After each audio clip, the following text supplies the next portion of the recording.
El libro de Urantia. Documento 135. Juan el Bautista. Juan el Bautista nació el 25 de marzo del año 7 antes de Jesucristo, según la promesa que Gabriel le hizo a Elizabeth en junio del año anterior. Durante 5 meses mantuvo Elizabeth el secreto de la visitación de Gabriel, cuando ella se lo dijo a su marido, Zacarías. Grande fue su turbación de éste, que sólo acabó por creer totalmente en el relato de su mujer después que tuvo un sueño singular, unas 6 semanas antes del nacimiento de Juan. Con excepción de la visitación de Gabriel a Elizabeth y del sueño de Zacarías, no hubo nada extraño ni sobrenatural relacionado con el nacimiento de Juan el Bautista. Al 8º día, Juan fue circuncidado, conforme a la tradición judía. Día tras día y año tras año, creció como otros niños, en la pequeña aldea conocida por entonces como la ciudad de Judá, situada a unos 6 kilómetros al oeste de Jerusalén. El acontecimiento notable de la infancia de Juan fue la visita que, en compañía de sus padres, hizo a Jesús y a la familia de Nazaret. Esta visita tuvo lugar en el mes de junio del año 1 antes de Jesucristo, cuando contaba poco más de 6 años de edad. Después de su regreso de Nazaret, los padres de Juan emprendieron en forma sistemática la educación del muchacho. No había en esa pequeña aldea escuelas de la sinagoga. Sin embargo, como Zacarías era un sacerdote, era un hombre bastante bien instruido. Elizabeth, por su parte, tenía mucha más instrucción que el común de las mujeres en Judea de la época. También ella pertenecía al sacerdocio, puesto que era descendiente de las hijas de Aarón. Como Juan era hijo único, podía dedicar mucho tiempo a su capacitación mental y espiritual. Zacarías solo tenía que oficiar en el templo en Jerusalén por breves periodos, de manera que dedicaba mucho de su tiempo a la enseñanza de su hijo. Zacarías y Elizabeth tenían una pequeña granja donde criaban ovejas. No alcanzaban a ganarse la vida con esta tierra, pero Zacarías recibía un estipendio regular de los fondos del templo dedicados al sacerdocio. 1. Juan se hace nazareo. No había escuela en la cual Juan pudiera graduarse a los 14 años, pero sus padres habían seleccionado este como el año apropiado para que tomara el voto formal de nazareo. En consecuencia, Zacarías y Elizabeth llevaron a su hijo a En-Gedi, junto al Mar Muerto. Esta era la sede que la hermandad nazarea tenía en el sur, y allí el joven fue de vida y solemnemente iniciado por vida en esta orden. Después de las ceremonias y de hacer el voto de abstinencia de toda bebida intoxicante, de dejarse crecer el pelo y de no tocar a los muertos, la familia se encaminó a Jerusalén, donde Juan completó, frente al templo, las ofrendas requeridas de los que tomaban los votos nazareos. Juan hizo los mismos votos vitalicios que habían sido administrados a sus ilustres predecesores, Sansón y el profeta Samuel. Un nazareo vitalicio se consideraba una personalidad santificada y sagrada. Los judíos tenían por nazareos casi la misma veneración y respeto que les merecía el sumo sacerdote, y esto no es de extrañar, puesto que los nazareos de consagración vitalicia eran los únicos, con excepción de los sumos sacerdotes, a quienes les estaba permitido penetrar en el santo de los santos en el templo. Juan regresó de Jerusalén a la casa de su padre para cuidar de las ovejas. Creció robusto y de carácter noble. A los 16 años, Juan, como resultado de una lectura acerca de Elías, quedó tan lleno de admiración por el profeta del Monte Carmelo que decidió adoptar su manera de vestir. Desde entonces, Juan se vistió siempre con un indumento velludo con un cinto de cuero. A los 16 años ya medía más de 1,80 m de altura, y casi había alcanzado su pleno desarrollo. Con su cabello largo, suelto, y ese modo peculiar de vestir, ciertamente resultaba un joven pintoresco. Sus padres esperaban grandes cosas de este su único hijo, un hijo de promesa y nazareo vitalicio. 2. La muerte de Zacarías. Después de una enfermedad que duró varios meses, Zacarías murió en julio del año 12 después de Jesucristo, cuando Juan apenas contaba 18 años. Fue este un momento de gran desconcierto para Juan, puesto que el voto nazareo le prohibía todo contacto con los muertos, incluso con los de la propia familia. Aunque Juan intentó cumplir con las restricciones inherentes a su voto en cuanto a la contaminación de los muertos, no estaba seguro de haber obedecido totalmente los requisitos de la orden nazarea. Por lo tanto, después del entierro de su padre, fue a Jerusalén, donde en el rincón de los nazareos del atrio de las mujeres, ofreció los sacrificios requeridos para su purificación. En septiembre de este año, Elizabeth y Juan hicieron un viaje a Nazaret para visitar a María y a Jesús. Juan estaba prácticamente decidido a dar comienzo a su obra, pero le convencieron no solo las exhortaciones de Jesús, sino también su ejemplo de que era mejor regresar al hogar, dedicarse a cuidar a su madre y aguardar la llegada de la hora del Padre. Después de despedirse de Jesús y de María, al final de esta agradable visita, Juan no volvería a ver a Jesús hasta el momento del bautismo de éste en el Jordán. Juan y Elizabeth regresaron a su hogar y comenzaron a hacer planes para el futuro. Puesto que Juan rehusó aceptar el estipendio de sacerdote que se le adeudaba de los fondos del templo, al cabo de 2 años había perdido todo, y estaban a punto de perder su casa. Por eso decidieron trasladarse al sur con su rebaño de ovejas. Como consecuencia, el verano en que Juan cumplió 20 años, presenció su traslado a Hebrón. En el llamado desierto de Judea, Juan cuidaba de sus ovejas junto a un arroyo que era tributario de una corriente de agua más grande que desembocaba en el Mar Muerto a la altura de En-Gedi. La colonia de En-Gedi incluía no solamente a los nazareos de voto perpetuo y de consagración temporal, sino también a otros numerosos pastores ascéticos que se congregaban en esta región con sus rebaños y fraternizaban con la hermandad de los nazareos. Se ganaban la vida con la cría de las ovejas y con la ayuda de las dádivas que los ricos judíos les hacían a la orden. Según pasaba el tiempo, Juan regresaba cada vez menos frecuentemente a Hebrón, mientras que visitaba a En-Gedi con frecuencia cada vez menor. Era tan completamente diferente de la mayoría de los nazareos que le resultaba muy difícil fraternizar en forma plena con la hermandad, pero le tenía gran afecto a Abner, el reconocido líder y jefe de la colonia de En-Gedi. 3. La vida de un pastor. Junto al valle de este arroyuelo, Juan construyó no menos de una docena de refugios de piedra y corrales nocturnos, hechos de piedras superpuestas, desde donde podía observar y salvaguardar a sus rebaños de ovejas y de cabras. La vida de pastor le dejaba a Juan mucho tiempo para pensar. Mucho conversaba con Esda, un niño huérfano de Bet-Sur, a quien en cierto modo había adoptado y que cuidaba de los rebaños cuando Juan se iba a Hebrón para visitar a su madre y vender ovejas, así como cuando descendía a En-Gedi para los oficios del sábado. Juan y el muchacho vivían una vida muy simple, alimentándose de carnero, leche de cabras, miel silvestre y langostas comestibles de la región. De cuando en cuando suplementaban esta dieta diaria con provisiones traídas de Hebrón y de En-Gedi.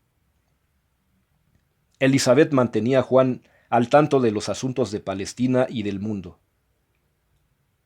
Cada vez se hacía más profunda su convicción de que se avecinaba rápidamente el momento en que habría de acabar el viejo orden, que él sería el mensajero del advenimiento de una nueva era, el reino del cielo. Este rudo pastor tenía gran predilección por los escritos del profeta Daniel. 1000 veces había leído la descripción danielita de la gran imagen, la que según Zacarías le había relatado, representaba la historia de los grandes imperios del mundo, comenzando con Babilonia, luego Persia, Grecia y finalmente Roma. Juan percibía que ya Roma estaba compuesta de pueblos y razas tan políglotas que jamás podrían llegar a consolidar firmemente un imperio sobre sólidos cimientos. Él creía que Roma aún entonces estaba dividida en Siria, Egipto, Palestina y otras provincias. Y entonces leyó que en los días de estos reyes el Dios del cielo levantara un reino que no será jamás destruido. Ni será este reino dejado a otro pueblo, sino desmenuzará y consumirá a todos estos reinos, y permanecerá para siempre. Y le fue dado dominio y gloria, y un reino para que todos los pueblos, naciones y lenguas le sirvieran. Su dominio es el dominio eterno, que nunca pasará, y su reino uno que no será destruido. El reino y el dominio, y la grandeza del reino debajo de todo el cielo será dado al pueblo de los santos del Altísimo, cuyo reino es reino eterno, y todos los dominios le servirán y le obedecerán. Juan no consiguió nunca emerger por completo de la confusión provocada por lo que le había oído decir a sus padres respecto a Jesús y los pasajes que leía en las Escrituras. En el libro de Daniel leía: «Miraba yo en la visión de la noche, y he aquí con las nubes del cielo venía uno como un hijo de hombre, y le fue dado dominio y gloria y un reino». Pero estas palabras del profeta no se armonizaban con lo que le había enseñado sus padres.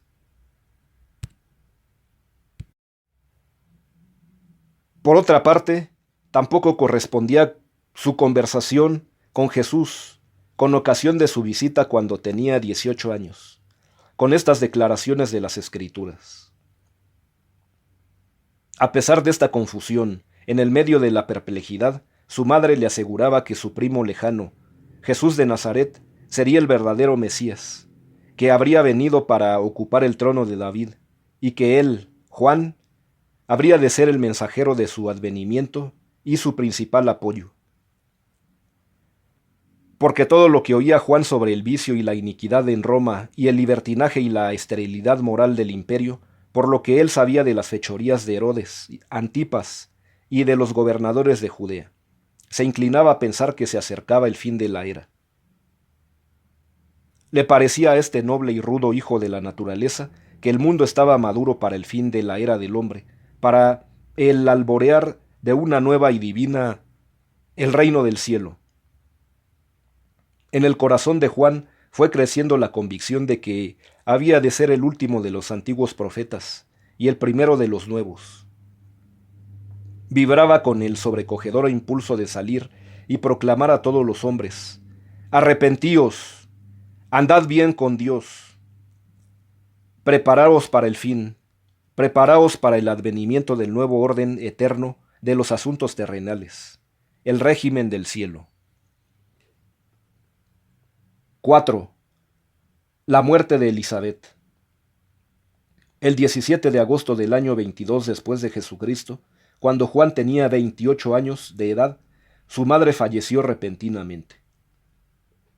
Los amigos de Elizabeth, conociendo las restricciones nazareas respecto al contacto con los muertos, incluso los de la propia familia, hicieron todos los arreglos para el entierro de Elizabeth antes de mandar a llamar a Juan.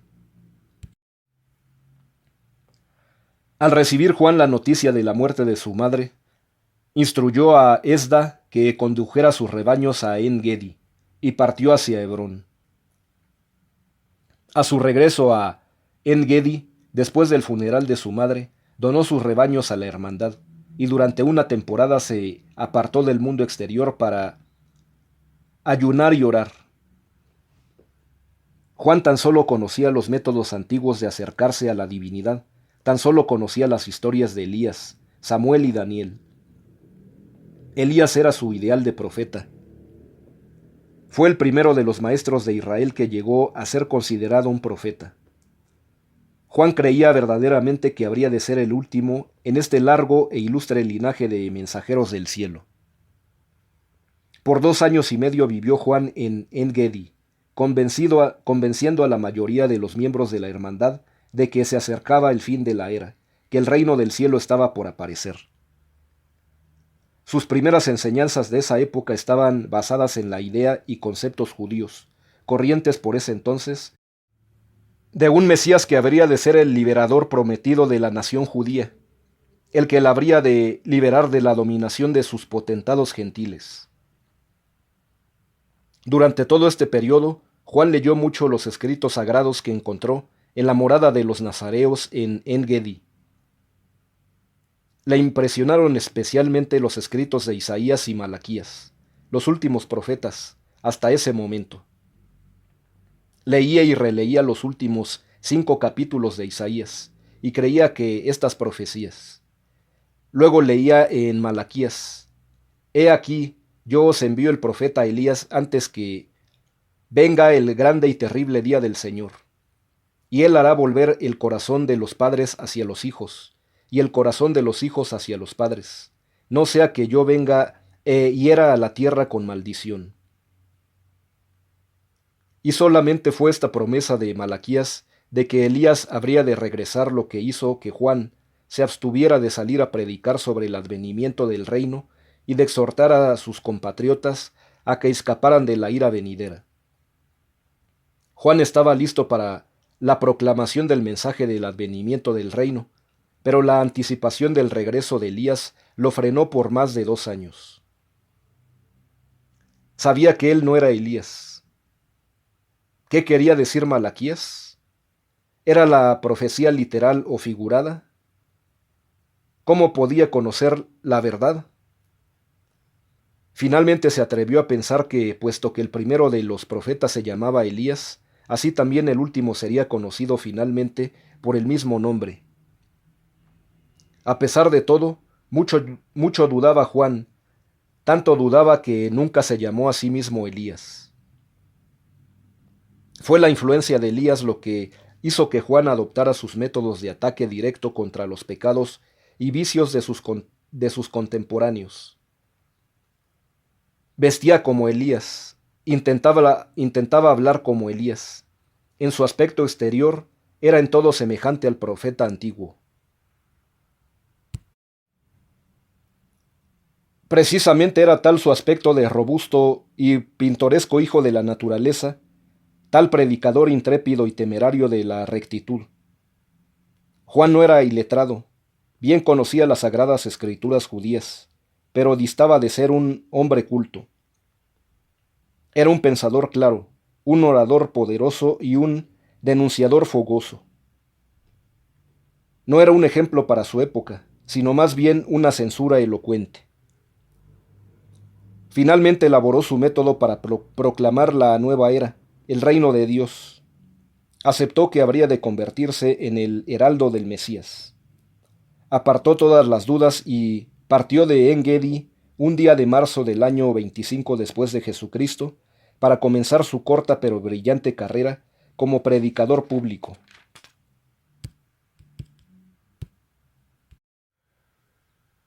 ―5. El reino de Dios. Para comprender el mensaje de Juan, debe tenerse en cuenta la situación del pueblo judío en el momento en que apareció él en escena. Por casi 100 años todo Israel venía enfrentando con un dilema. Nadie podía explicar el porqué de su continuado sometimiento a los amos gentiles. ¿Acaso no enseñaba Moisés que la rectitud siempre sería recompensada con la prosperidad y el poder? ¿Acaso no eran ellos el pueblo elegido de Dios? ¿Por qué estaba desolado y vacante el trono de David? A la luz de las doctrinas mosaicas y de los preceptos de los profetas, era difícil para los judíos encontrar explicaciones para su tan prolongada y desolada situación nacional. Unos 100 años antes de los tiempos de Jesús y de Juan, había surgido en Palestina, una nueva escuela de maestros religiosos, los apocalipsistas. Estos nuevos maestros desarrollaron un sistema de creencias que explicaba los sufrimientos y la humillación de los judíos como expiación por los pecados de la nación.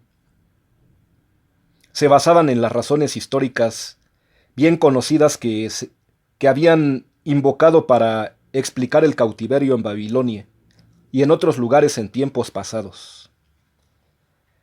Pero según enseñaban los apocalipsistas, Israel debía consolarse. Los días de su aflicción estaban por terminar. El castigo del pueblo elegido de Dios estaba llegando a su término. La paciencia de Dios para con los extranjeros gentiles se estaba agotando. El fin del dominio de Roma era sinónimo del fin de la era, y en cierto sentido del fin del mundo. Estos nuevos maestros basaban sus enseñanzas en gran parte en las predicciones de Daniel, y sistemáticamente enseñaban que la creación estaba por entrar en su etapa final. Los reinos de este mundo estaban por convertirse en el reino de Dios.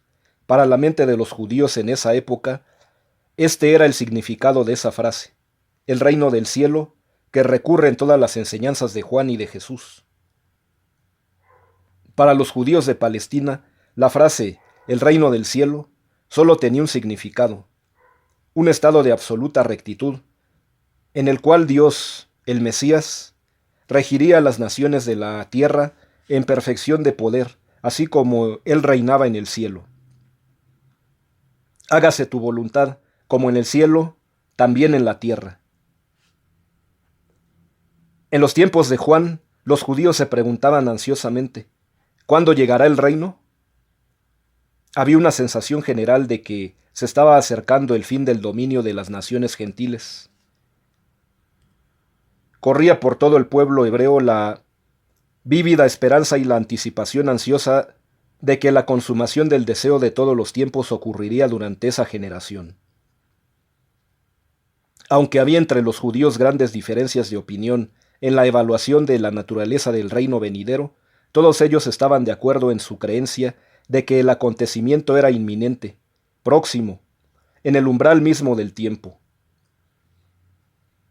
Muchos entre los que interpretaban literalmente el Antiguo Testamento aguardaban ansiosamente al nuevo rey de Palestina, imaginando una nación judía reconstituida, liberada de sus enemigos y gobernada por el sucesor del rey David, el Mesías que rápidamente sería reconocido como el gobernante legítimo y recto del mundo entero. Otro grupo, más pequeño, de devotos judíos tenía una opinión muy distinta de este reino de Dios. Enseñaban que el reino venidero no era de este mundo, que el mundo se estaba acercando a su fin, y que un nuevo cielo y una nueva tierra anunciarían el establecimiento del reino de Dios, que este reino había de ser un dominio sempiterno, que se pondría fin al pecado y que los ciudadanos del nuevo reino se tornarían inmortales, disfrutando para siempre de esta dicha sin fin. Todos estaban de acuerdo en que un castigo drástico o una purga purificadora precedería necesariamente el establecimiento del nuevo reino en la tierra. Los literalistas enseñaban que se desencadenaría una guerra mundial que destruiría a todos los infieles, mientras que los fieles alcanzarían rápidamente una victoria universal y eterna. Los espiritualistas enseñaban que el reino sería anunciado por el gran juicio de Dios que relegaría a los inicuos a su bien merecido juicio de castigo y destrucción final, elevando al mismo tiempo a los santos creyentes del pueblo elegido a los tronos de honor y de autoridad, junto al Hijo del Hombre, quien regiría sobre las naciones redimidas en nombre de Dios. Y este último grupo incluso creía que muchos gentiles devotos podrían llegar a ser admitidos a la hermandad del nuevo reino. Algunos de los judíos mantenían la opinión de que Dios tal vez establecería este nuevo reino por intervención directa y divina, pero la vasta mayoría creía que interpondría a un representante intermediario, el Mesías. Y ese era el único significado posible de la palabra Mesías en la mente de los judíos de la generación de Juan y de Jesús. Mesías no podría de ningún modo referirse a una persona que tan solo enseñara la voluntad de Dios o proclamara la necesidad de vivir una vida justa. A tales personas santas, los judíos les otorgaban el título de profetas. El Mesías habría de ser más que un profeta. El Mesías habría de traer el establecimiento del nuevo reino, el reino de Dios. Nadie que dejara de hacer esto podría ser el Mesías en el sentido tradicional judío. ¿Quién sería pues este Mesías? En este asunto también diferían los maestros judíos. Los más viejos se aferraban a la doctrina del Hijo de David. Los más jóvenes enseñaban que, puesto que el nuevo reino era un reino celestial, el nuevo soberano también podría ser una personalidad divina, alguien que por mucho tiempo se había sentado a la diestra de Dios en el cielo, y aunque parezca extraño, los que así concebían al soberano del nuevo reino, lo imaginaban no como un Mesías humano, no como un simple hombre, sino como el Hijo del Hombre, un Hijo de Dios, un príncipe celestial, mantenido durante mucho tiempo en espera para asumir la soberanía de la tierra renovada. Tales eran los antecedentes religiosos del mundo judío cuando Juan salió a proclamar: «Arrepentíos, el reino del cielo se aproxima». Se entiende pues que el anuncio de Juan de la inminente llegada del reino tenía no menos de media docena de significados diferentes en la mente de los que escucharon su predicación apasionada. Pero pese al significado asignado por los oyentes a las palabras de Juan, cada uno de estos diversos grupos de judíos que esperaban el advenimiento del reino judío se conmovía con las declaraciones de este predicador sincero, entusiasta y rudo, que hablaba de rectitud y de arrepentimiento, que tan solemnemente exhortaba a sus oyentes a que huyeran de la ira venidera. 6. Juan comienza a predicar. A principios del mes de marzo del año 25 después de Jesucristo, Juan viajó por la costa occidental del Mar Muerto y río arriba por el Jordán hasta llegar frente a Jericó, el antiguo vado por el cual Josué y los hijos de Israel pasaron cuando entraron por primera vez en la tierra prometida. Y al cruzar al otro lado del río, se estableció cerca de la entrada del vado y comenzó a predicar a la gente que cruzaba el río en ambas direcciones. Era este el más frecuentado de todos los cruces del Jordán. Era evidente que para los que le oían, Juan era más que un predicador. La gran mayoría de los que escuchaban a este hombre extraño que había salido del desierto de Judea se alejaban convencidos de que habían oído la voz de un profeta. No es de extrañar que el alma de estos cansados y esperanzados judíos se agitara profundamente al presenciar este fenómeno. En el transcurso de toda la historia judía, jamás habían los devotos hijos de Abraham tanto anhelado la consolación de Israel, ni deseado más ardientemente la restauración del reino. En toda la historia judía, el mensaje de Juan no hubiera podido nunca tener un impacto tan profundo y universal como el que tuvo cuando apareció misteriosamente junto a la orilla de este cruce meridional del río Jordán para anunciar el advenimiento del reino del cielo. Juan era pastor como Amos, vestía como el antiguo Elías y fulminaba con sus admoniciones, y lanzaba sus advertencias según el espíritu y el poder de Elías. No es sorprendente que este extraño predicador sacudiera el alma misma de la Palestina entera a medida que los viajeros iban llevando por doquier la nueva de su predicación junto al río Jordán. Había además otro rasgo más nuevo en la obra de este predicador nazareo. Bautizaba a cada uno de sus creyentes en el Jordán para la remisión de los pecados. Aunque el bautismo no era una ceremonia nueva entre los judíos, no la habían visto nunca usada como Juan la estaba utilizando. Hacía mucho tiempo que se acostumbraba a bautizar a los prosélitos gentiles, al tiempo de su ingreso en la comunión del patio exterior del templo. Pero no se les había pedido nunca a los judíos mismos que se sometieran al bautismo del arrepentimiento. Solo 15 meses pasaron entre el momento en que Juan comenzó a predicar y a bautizar y su arresto y encarcelación por instigación de Herodes, Antipas. Pero en este corto tiempo bautizó a más de 100,000 penitentes. Juan predicó durante 4 meses junto al vado de Betania, antes de remontar al Jordán hacia el norte. Decenas de millares de personas, algunos por curiosidad, pero muchos con sinceridad y seriedad, acudieron de todas partes de Judea, Perea y Samaria, para escucharle. Hasta vinieron algunos desde Galilea. En mayo de este año, aún estando junto al vado de Betania, los sacerdotes y levitas enviaron una delegación para que le preguntaran si decía ser el Mesías, quien se le había otorgado la autoridad para predicar. Juan le respondió a estos preguntadores diciendo: «Id y decid a vuestros amos que habéis oído la voz del que clama en el desierto, así como lo dijo el profeta, y que esa voz os dijo: preparad camino al Señor, enderezad las sendas para nuestro Dios. Todo valle sea alzado y bájese todo monte y collado.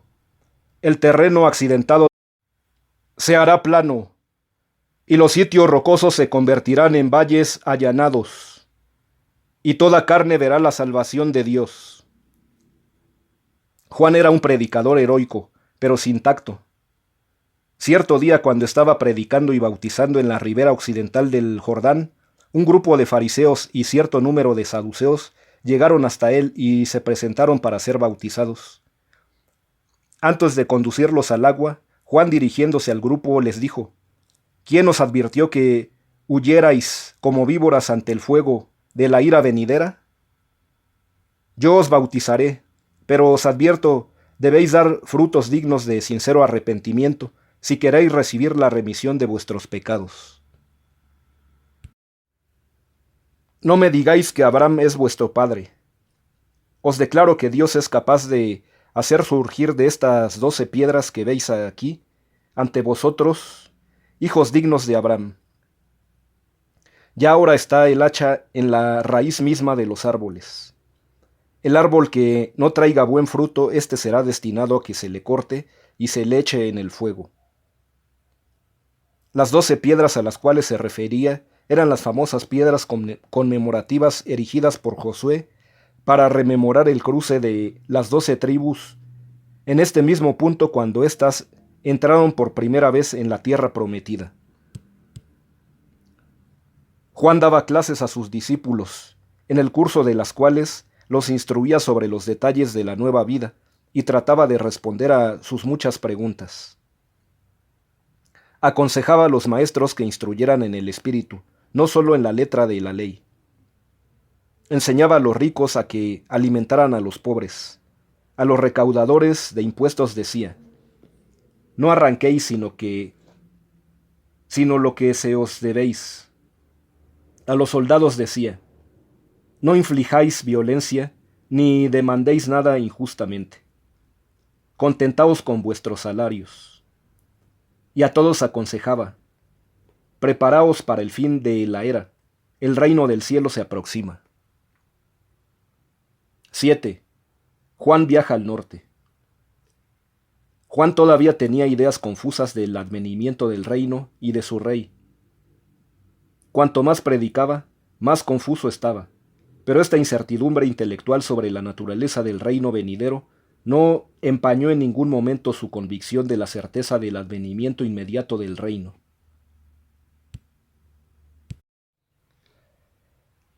En mente podía sufrir Juan confusiones, en espíritu nunca jamás.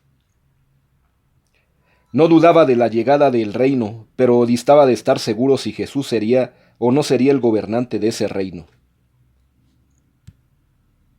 Mientras se aferraba Juan a la idea de la restauración del trono de David, las enseñanzas de sus padres de que Jesús, nacido en la ciudad de David, había de ser el libertador tan esperado, le parecían consecuentes, pero por momentos, cuando se inclinaba hacia la doctrina de un reino espiritual y el fin de la era temporal en la tierra, le invadía la duda sobre el papel que habría de desempeñar Jesús en tales acontecimientos.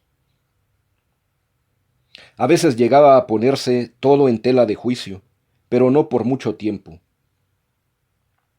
Realmente hubiera deseado conversar sobre todo esto con su primo, pero eso estaba en contra del acuerdo explícito que ambos habían convenido. Mientras viajaba hacia el norte, mucho pensó Juan en Jesús. Se detuvo en más de una docena de lugares a remontar el Jordán. En Adán fue donde primero hizo referencia a otro que viene tras mí, en respuesta a la pregunta directa que sus discípulos le hicieron. ¿Eres tú el Mesías? Siguió diciendo, tras de mí vendrá uno que es más grande que yo, del cual yo no soy digno de desatar las correas de las sandalias. Yo os bautizo con agua, pero él os bautizará con el Espíritu Santo. En su mano lleva la pala y va a limpiar cuidadosamente su era. Recogerá su trigo en el granero, pero la paja la quemará con el fuego del juicio. En respuesta a las preguntas de sus discípulos, Juan siguió ampliando sus enseñanzas día a día, añadiendo más información útil y consoladora, además del mensaje críptico con que comenzara su ministerio. Arrepentíos y sed bautizados. Por esta época llegaban multitudes de Galilea y de Decápolis. Veintenas de creyentes sinceros se detenían con su adorado maestro día tras día. 8. Encuentro de Jesús y Juan. Por diciembre del 25 después de Jesucristo, al llegar Juan al vecindario de Pella en su viaje remontando el Jordán, su fama ya se había extendido por toda Palestina, y su obra había llegado a ser el tema principal de conversación en todos los pueblos alrededor del lago de Galilea.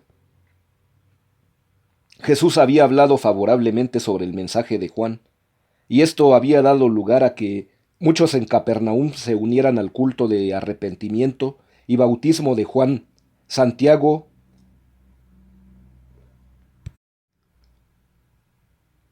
y Juan, los pescadores hijos de Zebedeo, habían ido en diciembre, poco después que Juan comenzara a predicar cerca de Pella, y se habían ofrecido para el bautismo. Iban a ver a Juan una vez por semana, y lo traían a Jesús las últimas noticias de la obra del evangelista. Los hermanos de Jesús, Santiago y Judá, habían hablado de ir a ver a Juan para ser bautizados. Cuando Judá vino a Capernaum para los oficios del sábado, ambos decidieron, después de escuchar el discurso de Jesús en la sinagoga, asesorarse con respecto a estos planes. Ocurrió esto el sábado por la noche del 12 de enero del año 26 después de Jesucristo. Jesús les pidió que propusieran la discusión hasta el día siguiente, cuando les daría su respuesta. Poco durmió esta noche, pues estaba en estrecha comunión con el Padre Celestial. Habían dispuesto a almorzar con sus hermanos y aconsejarles respecto al bautismo por Juan. Esa mañana del domingo estaba Jesús trabajando como de costumbre en el taller de barcas. Santiago y Juan habían llegado con el almuerzo y le esperaban en el cuarto de depósito, pues aún no había llegado la hora del receso de mediodía, y ellos sabían que Jesús era muy formal respecto a esas cosas. Poco después del receso de mediodía, apartó Jesús sus herramientas, se quitó su delantal de trabajo, anunció con sencillez a los 3 trabajadores que estaban en el cuarto con él: «Ha llegado mi hora». Fue en busca de sus hermanos Santiago y Judá, repitiendo: «Ha llegado mi hora. Vamos a donde Juan». Inmediatamente partieron en dirección a Pella, tomando su almuerzo por el camino. Esto ocurrió el domingo 13 de enero. Pasaron la noche en el valle del Jordán, llegando al lugar donde estaba Juan, bautizando al mediodía del día siguiente. Juan acababa de comenzar a bautizar a los candidatos de ese día. Veintenas de penitentes habían formado fila esperando su turno. Jesús y sus hermanos ocuparon su lugar en esta fila de hombres y mujeres sinceros que creían en predicar de Juan sobre el reino venidero. Juan les había preguntado a los hijos de Zebedeo por Jesús. Estaba al tanto de los comentarios de Jesús sobre su obra y día a día esperaba verlo aparecer. Pero no esperaba encontrarle en la fila de los candidatos bautismales. Absorto como lo estaba en los detalles de bautizar rápidamente a un número tan grande de conversos, Juan no levantó la vista ni vio a Jesús, sino hasta que el Hijo del Hombre estuvo en su inmediata presencia. Cuando Juan reconoció a Jesús, se interrumpieron por un momento las ceremonias al saludar a su primo, carnal, y preguntarle: ¿Por qué bajas tú hasta el agua para saludarme? Y Jesús respondió: para ser bautizado por ti. Y Juan replicó: pero yo necesito ser bautizado por ti. ¿Cómo es que tú vienes a mí? Y Jesús le susurró a Juan: sé paciente conmigo ahora, porque corresponde que le demos este ejemplo a mis hermanos que aquí están junto a mí, y para que la gente pueda saber que ha llegado mi hora. Tan intenso y persuasivo era el tono de finalidad y autoridad en la voz de Jesús, que Juan se dispuso, temblando de emoción, a bautizar a Jesús de Nazaret en el Jordán al mediodía del lunes 14 de enero del año 26 después de Jesucristo. Así Juan bautizó a Jesús y a sus dos hermanos Santiago y Judá. Y cuando Juan hubo bautizado a estos tres, despidió a los otros por el resto del día, anunciando que reanudaría los bautismos al mediodía del día siguiente. Mientras la gente se marchaba, los 4 hombres, aún de pie en el agua, oyeron un sonido extraño y enseguida, por un instante, vislumbraron una aparición sobre la cabeza de Jesús, y oyeron una voz que decía: este es mi Hijo amado en quien tengo complacencia. Sobrevino un gran cambio en el semblante de Jesús, que saliendo del agua en silencio, se apartó de ellos, dirigiéndose hacia las colinas al oriente. Nadie le volvió a ver por 40 días.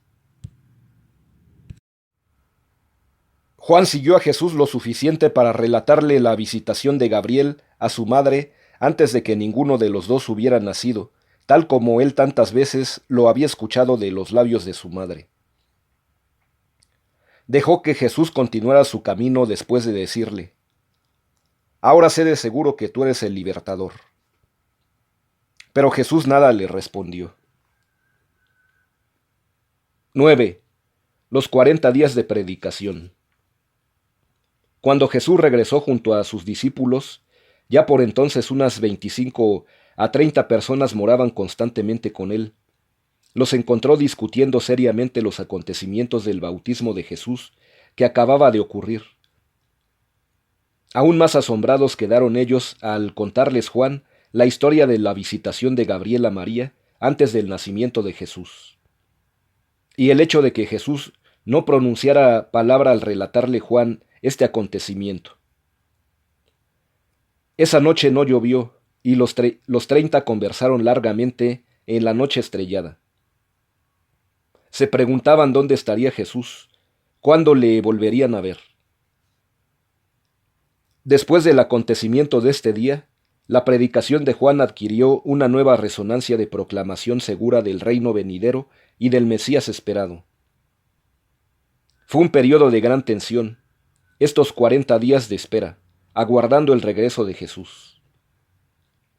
Pero Juan continuó predicando con más vigor, y sus discípulos comenzaron aproximadamente por esa época a predicar las desbordantes multitudes que se reunían en torno a Juan, a orillas del río Jordán. En el curso de estos 40 días de espera, muchos fueron los rumores que se esparcieron por la tierra, llegando incluso a Tiberias y a Jerusalén. Millares acudían para ver la nueva atracción en el campamento de Juan, el notorio Mesías, pero no estaba Jesús allí para que le vieran. Al afirmar los discípulos de Juan que el extraño hombre de Dios se había marchado a las colinas, muchos dudaron de toda la historia. Unas 3 semanas después de la partida de Jesús, llegó a Pella una nueva delegación de sacerdotes y fariseos de Jerusalén. Le preguntaron a Juan directamente si él era Elías o el profeta que Moisés había prometido, y al contestar Juan, «No soy yo», se atrevieron a preguntarle, «¿Eres tú el Mesías?». Y Juan respondió, «No soy yo». Entonces estos hombres de Jerusalén le dijeron, «Si no eres Elías, ni el profeta, ni el Mesías, ¿por qué entonces bautizas a la gente creando tanto alboroto?». Y Juan replicó, «Son los que me han escuchado y han recibido mi bautismo quienes deberían deciros quién soy. Pero yo os digo que si bien yo bautizo con agua, estuvo entre nosotros aquel que volverá para bautizaros con el Espíritu Santo». Estos 40 días fueron un periodo difícil para Juan y sus discípulos. ¿Cuál sería la relación de Juan con Jesús? Se planteaban cientos de preguntas. La política, las preferencias egoístas comenzaron a asombrarse en el ambiente. Proliferaban las discusiones intensas sobre las distintas ideas y conceptos del Mesías. ¿Se convertiría él en un líder militar y en un rey davídico? ¿Aniquilaría a los ejércitos romanos como lo había hecho Josué con los cananeos? ¿O establecería un reino espiritual? Juan pareció llegar a la conclusión, compartida con una minoría, de que Jesús había venido para establecer el reino de los cielos, aunque no tenía completamente claro en su mente qué habría de incluirse dentro de esta misión del establecimiento del reino de los cielos. Fueron días arduos para Juan, y oraba para que Jesús regresara. Algunos de los discípulos de Juan organizaron grupos de exploración para ir en busca de Jesús, pero Juan lo prohibió, diciendo, «Nuestro tiempo está en las manos del Dios de los cielos. Él es quien guiará a su Hijo predilecto». Fue en las primeras horas de la mañana del sábado, 23 de febrero, cuando la comitiva de Juan, reunida para compartir su comida matinal, vio al levantar la vista hacia el norte a Jesús que venía hacia ellos. Al acercarse Jesús, Juan se encaramó sobre una roca y, levantando su voz sonora, dijo, «Mirad al Hijo de Dios, el libertador del mundo.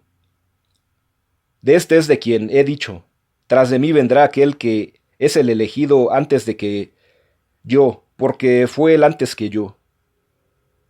Por esta causa he salido yo del desierto para predicar el arrepentimiento y bautizar con agua, proclamando que se aproxima el reino del cielo. Ya, viene aquel que os bautizará con el Espíritu Santo. Yo he visto al Espíritu Divino descendiendo sobre este hombre, y he oído la voz de Dios decir, «Este es mi Hijo amado, de quien estoy bien complacido». Jesús le rogó que volviese a su comida, sentándose él a comer con Juan, pues sus hermanos, Santiago y Judá, ya habían regresado a Capernaum. Temprano en la mañana del día siguiente, se despidió de Juan y sus discípulos para regresar a Galilea. Nada les dijo de cuándo volvería a verle. A las preguntas de Juan acerca de su propia predicación y misión, Jesús solamente dijo, «Mi Padre te guiará ahora y en el futuro, como lo ha hecho en el pasado».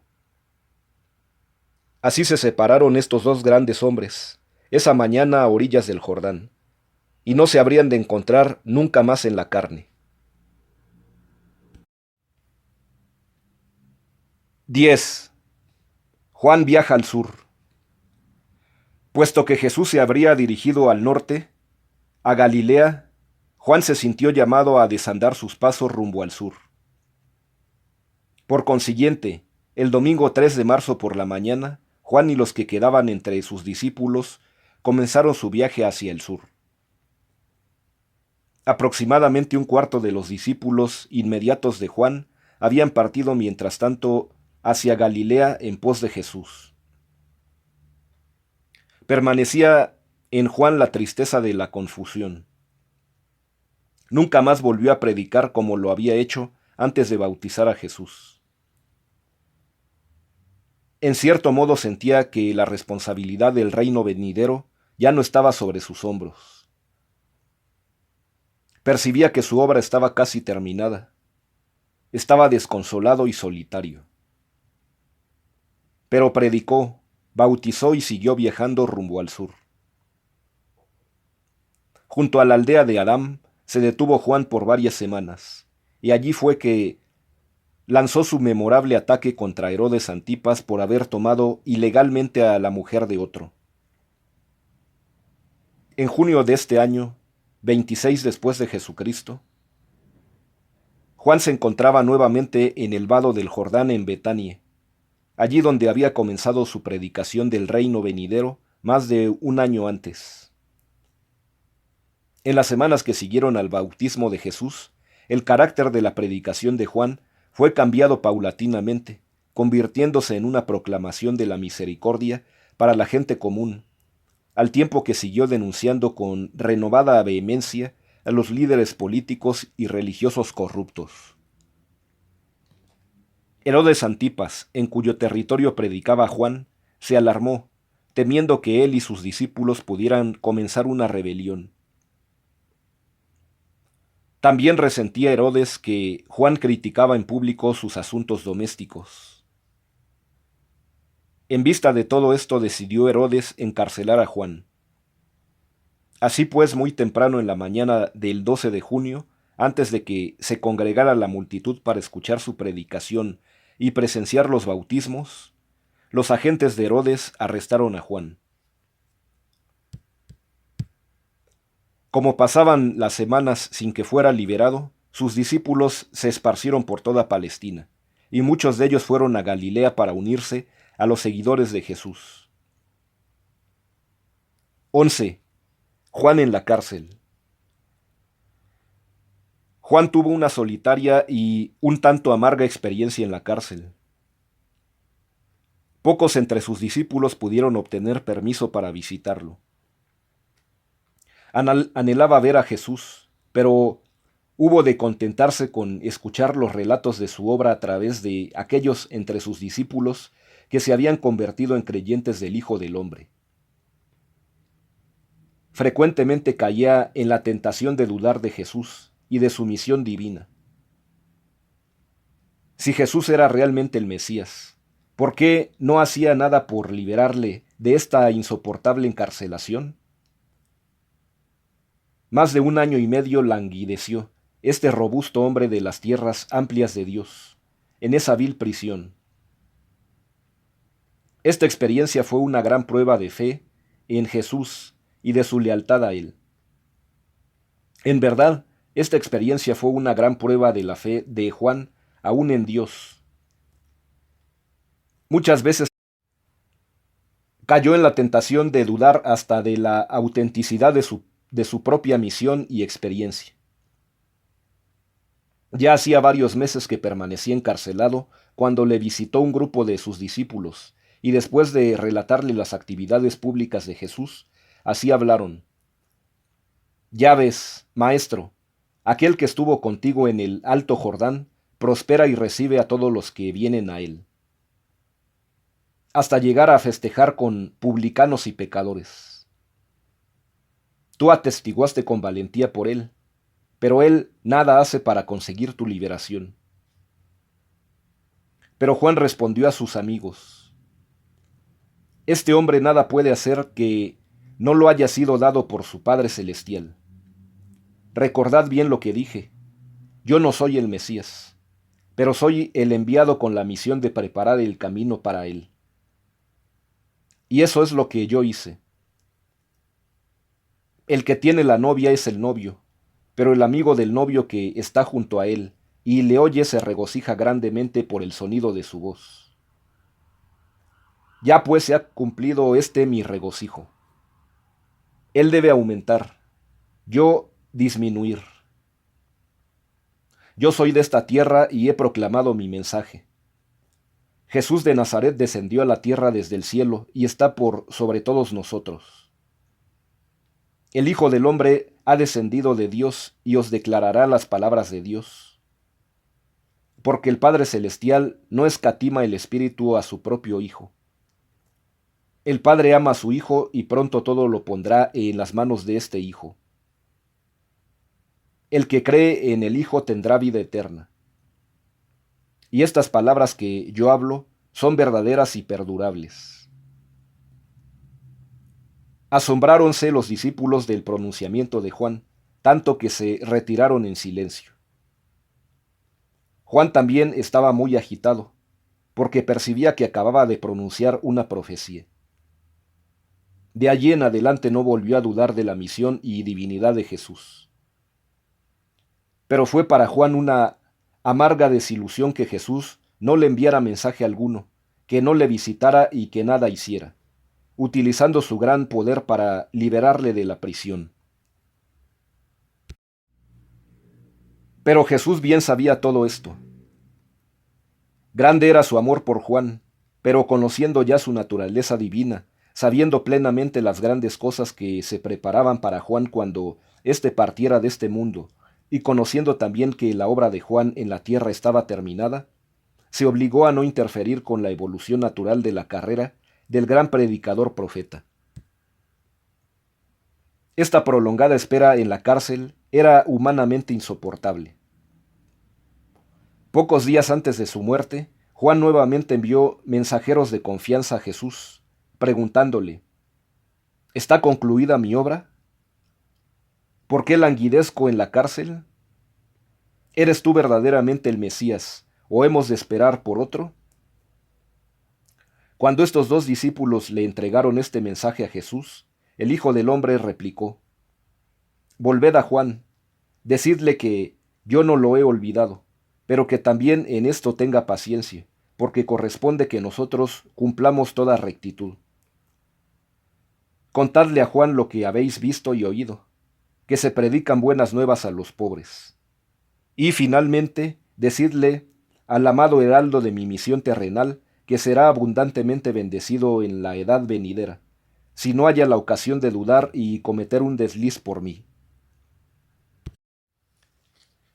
Fueron estas las últimas palabras que recibió Juan de Jesús. Mucho lo consoló este mensaje, consolidando su fe y preparándole para el trágico fin de su vida en la carne que siguió muy de cerca a esta memorable ocasión. 12. La muerte de Juan el Bautista. Como Juan estaba trabajando en el sur de Perea cuando fue arrestado, se le condujo inmediatamente a la prisión de la fortaleza de Macareus, donde estuvo encarcelado hasta su ejecución. Herodes gobernaba en Perea, así como en Galilea, y mantenía residencia en esta época tanto en Julias como en Macaerus de Perea. En Galilea la residencia oficial se había trasladado de Séforis a la nueva capital de Tiberias. Herodes temía poner en libertad a Juan por medio de que instigase una rebelión. Temía matarle por miedo de que la multitud se sublevase en la capital, porque millares de pereos creían que Juan era un hombre santo, un profeta. De aquí que Herodes mantuviera al predicador nazareo en la cárcel, no sabiendo qué hacer con él. Varias veces Juan había estado ante Herodes, pero no se avino nunca ni a abandonar los dominios de Herodes, ni a renunciar a toda la actividad pública una vez que fuera puesto en libertad. Y la creciente agitación en constante efervescencia en cuanto a Jesús de Nazaret advertía a Herodes que este no era el momento para dejar en libertad a Juan. Además, Juan era también blanco del intenso y amargo odio de Herodías, la mujer ilegal de Herodes. En numerosas ocasiones, Herodes conversó con Juan sobre el reino del cielo, y aunque A veces se turbaba seriamente con su mensaje, no se atrevía a liberarlo de la prisión.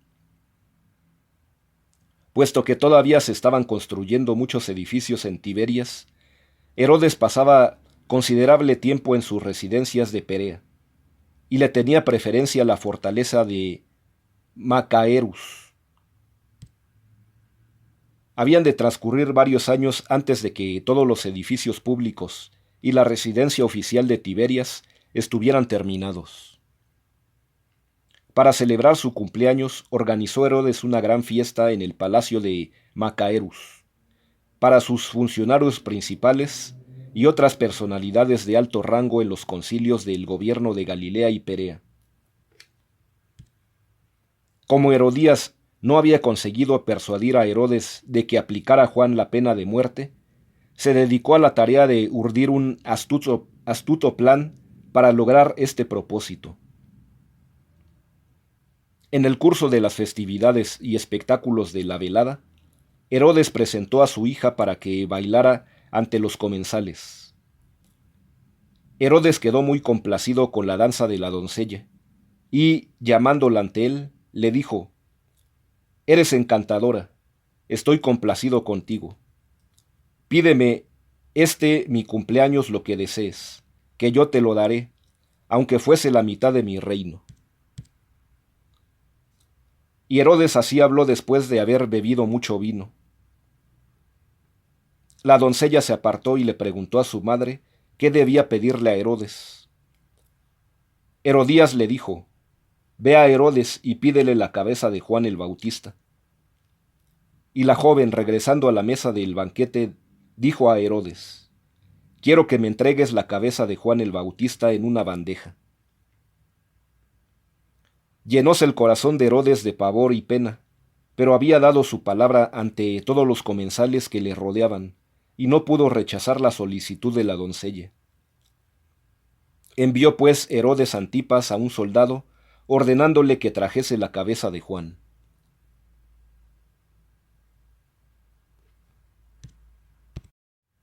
Así fue decapitado Juan esa noche en la prisión, y trajo el soldado la cabeza del profeta en una bandeja, y se la presentó a la joven en el fondo del salón del banquete. Y la doncella entregó la bandeja a su madre. Cuando los discípulos de Juan supieron de este suceso, vinieron a la prisión para recoger el cuerpo de Juan, y después de darle sepultura, acudieron donde Jesús y le relataron lo ocurrido.